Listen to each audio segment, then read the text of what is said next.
Hi friends, പത്തരമാറ്റിൻ്റെ വരാനിരിക്കുന്ന ഒരു കിടിലൻ എപ്പിസോഡിൻ്റെ വിശേഷങ്ങളുമായിട്ടാണ് ഇന്നത്തെ വീഡിയോ എത്തിയിരിക്കുന്നത്. വർഷങ്ങളായി ഉള്ളിലൊളിപ്പിച്ച ആ രഹസ്യം നാഗേന്ദ്രൻ എല്ലാവരുടെയും മുന്നിൽ തുറന്നടിക്കുകയാണ് കേട്ടോ. യഥാർത്ഥത്തിൽ ആ ഞെട്ടിക്കുന്ന രഹസ്യം വെളിപ്പെടുത്താൻ വേണ്ടിയിട്ട് തന്നെയാണ് നാഗേന്ദ്രൻ ഇപ്പോൾ തിരിച്ചെത്തിയിരിക്കുന്നത് തന്നെ. ഏൻ ജ്വല്ലറിയെ കൊണ്ട് മൂർത്തിസ് ജ്വല്ലറിയെ തകർക്കുക എന്നത് മാത്രമല്ലായിരുന്നു, ജലജയുടെ യഥാർത്ഥ മുഖം എല്ലാവരുടെയും മുന്നിൽ വെളിച്ചത്ത് കൊണ്ടുവരിക എന്നുള്ളതായിരുന്നു നാഗേന്ദ്രൻ്റെ യഥാർത്ഥ ലക്ഷ്യം. അങ്ങനെ നാഗേന്ദ്രൻ അനന്തമൂർത്തിയുടെ മുന്നിലേക്ക് എത്തുകയാണ്. അനന്തമൂർത്തിയുടെ തറവാട്ടിലേക്ക് തന്നെ വരികയാണ്. അത് കാണുമ്പോൾ ദേഷ്യം കൊണ്ട് ചാടി എണീറ്റ മുത്തശ്ശൻ, നിനക്ക് എന്താണ് ഇവിടെ കാര്യം? നിന്നോട് ആരാണ് ഇങ്ങോട്ട് വരാൻ പറഞ്ഞത്?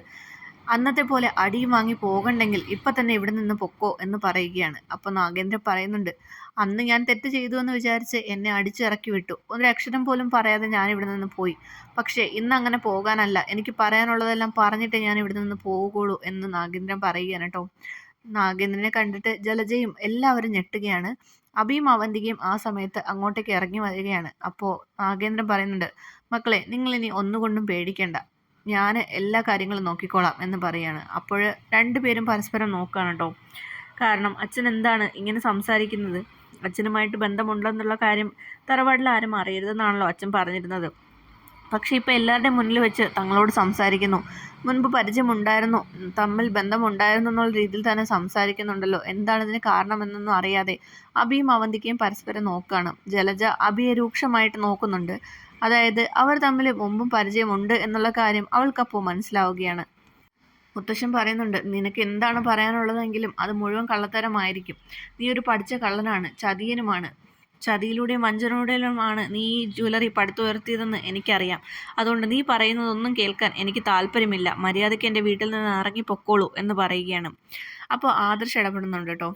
ആദർശ് പറയുന്നുണ്ട്, മുത്തശ്ശ, അദ്ദേഹത്തിന് എന്താണ് പറയാനുള്ളതെന്ന് നമുക്ക് കേൾക്കാം. മുമ്പൊരിക്കൽ മുത്തശ്ശൻ ആ ഒരു അവസരം കൊടുത്തില്ലല്ലോ, ഇപ്രാവശ്യമെങ്കിലും അത് കൊടുക്കണം എന്ന് പറയുകയാണ്. അങ്ങനെ ആദർശിൻ്റെ അഭ്യർത്ഥനയ്ക്ക് വഴങ്ങിയിട്ട് മുത്തശ്ശൻ, എന്താ നിനക്ക് പറയാനുള്ളത് പറഞ്ഞിട്ട് വേഗം പൊക്കോളൂ എന്ന് പറയുകയാണ്. അപ്പോൾ നാഗേന്ദ്രൻ അബിയോട് പറയുന്നുണ്ട്, നീ ഇപ്പോൾ അഹങ്കരിക്കുന്നുണ്ടാവും. എൻ ജ്വല്ലറിയുടെ ഓണറായിട്ടുള്ള നാഗേന്ദ്രൻ്റെ മകനാണ് താനെന്നും ആനന്ദമൂർത്തിയുടെ തറവാട്ടിൽ നിന്ന് പുറത്താക്കപ്പെട്ടാലും തനിക്ക് തെരുവിലേക്ക് ഇറങ്ങേണ്ടി വരില്ല എന്നുമൊക്കെ. പക്ഷെ ഒരു കാര്യം നീ മനസ്സിലാക്കിക്കോ മോനെ, നീ എൻ്റെ മകനല്ല. യഥാർത്ഥത്തിൽ അവന്തിക മാത്രമാണ് എൻ്റെ മകള്.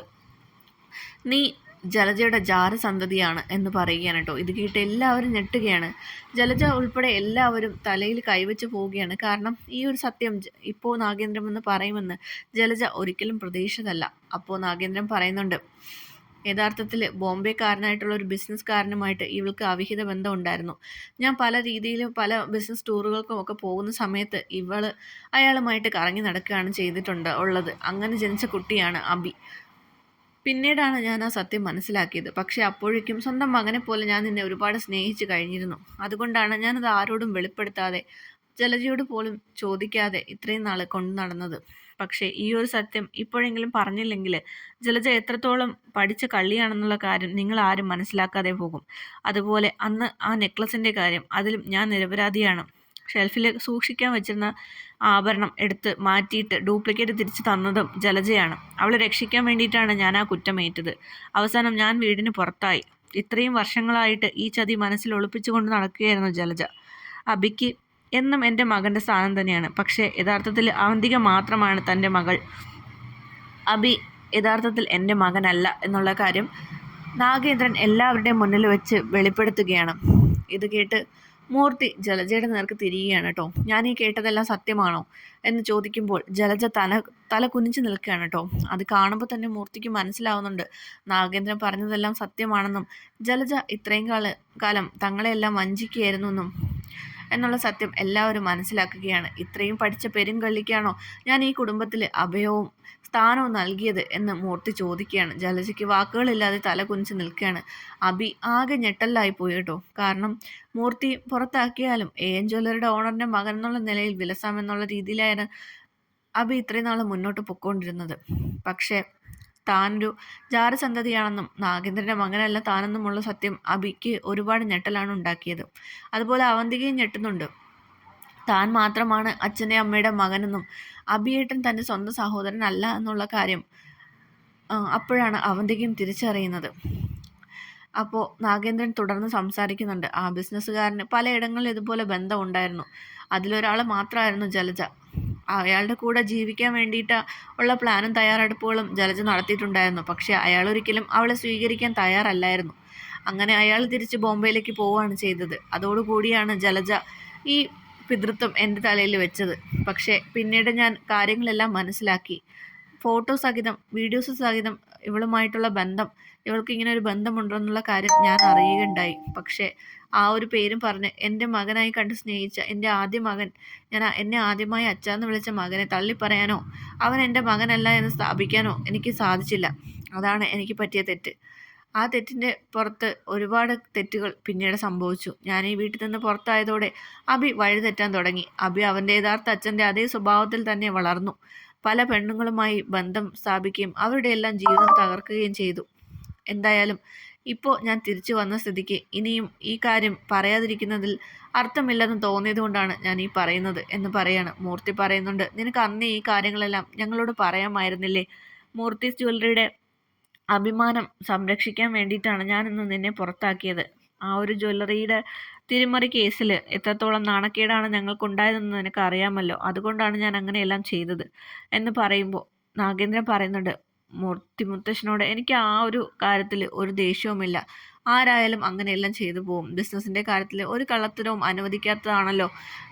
അതുകൊണ്ട് എനിക്കത് മനസ്സിലാവും. സ്വന്തം മക്കളെക്കാളും സ്ഥാനം നൽകി വിശ്വസിച്ച ഒരു മരുമകൻ്റെ ഭാഗത്തു നിന്നും അങ്ങനെ ഒരു തെറ്റുണ്ടാവുമ്പോൾ ആർക്കായാലും സഹിക്കാൻ പറ്റില്ല. പക്ഷെ അങ്ങളൊന്നും മനസ്സിലാക്കണം, അന്ന് ഞാനൊരു തെറ്റും ചെയ്തിട്ടുണ്ടായിരുന്നില്ല. ആത്മാർത്ഥമായിട്ടാണ് ഞാൻ മൂർത്തീസ് ജ്വല്ലറിക്ക് വേണ്ടി പണിയെടുത്തുകൊണ്ടിരുന്നത്. അങ്ങളുടെ മകൾ തന്നെയാണ് അന്ന് ആ ചതി നമ്മളോട് ചെയ്തത്. പക്ഷേ അത് ഏറ്റെടുക്കാൻ അവൾ തയ്യാറായതുമില്ല എന്ന് പറയുകയാണ്. ഇപ്പോൾ അഭി വഴിതെറ്റാനുള്ള കാരണവും അതൊക്കെ തന്നെയാണ്. ഞാനുണ്ടായിരുന്നെങ്കിൽ എൻ്റെ മേൽനോട്ടത്തിലാണ് അവൻ വളർന്നിരുന്നതെങ്കിൽ ഒരിക്കലും അവൻ ഇത്രയും വഴിതെറ്റി പോകില്ലായിരുന്നു എന്നൊക്കെ പറയാണ്. അഭിയുടെ നില പരിങ്ങലിലായിരിക്കുകയാണ്. ആ സമയത്ത് നവ്യ ഇടപെടുന്നുണ്ട്. ഈ ഒരു സമയത്ത് എനിക്കൊരു കാര്യം പറയാനുണ്ട്. എല്ലാവരും കൂടെ അറിഞ്ഞിരിക്കേണ്ട ഒരു കാര്യമാണ്. അഭി ആണ് അനഘേനെ ചതിച്ചതെന്നും ചന്തമോളുടെ അച്ഛൻ അഭിയാണെന്നുള്ള സത്യം ഞാൻ തിരിച്ചറിഞ്ഞു കഴിഞ്ഞു. ഇത്രയും നാൾ അവൻ്റെ കൂടെ നിന്ന് ഞാനും അവർക്ക് എതിരെ പണിയുകയായിരുന്നു.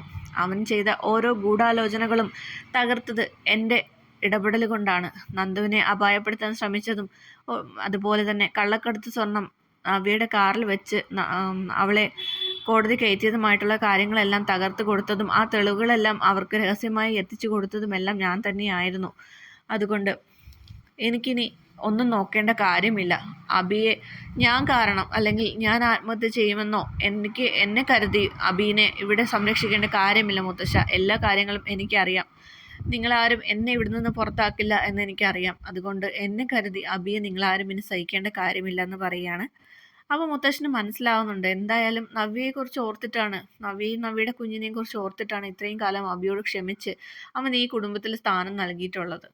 പക്ഷേ ഒരുപാട് തെറ്റുകൾ അവൻ ചെയ്തു കഴിഞ്ഞു.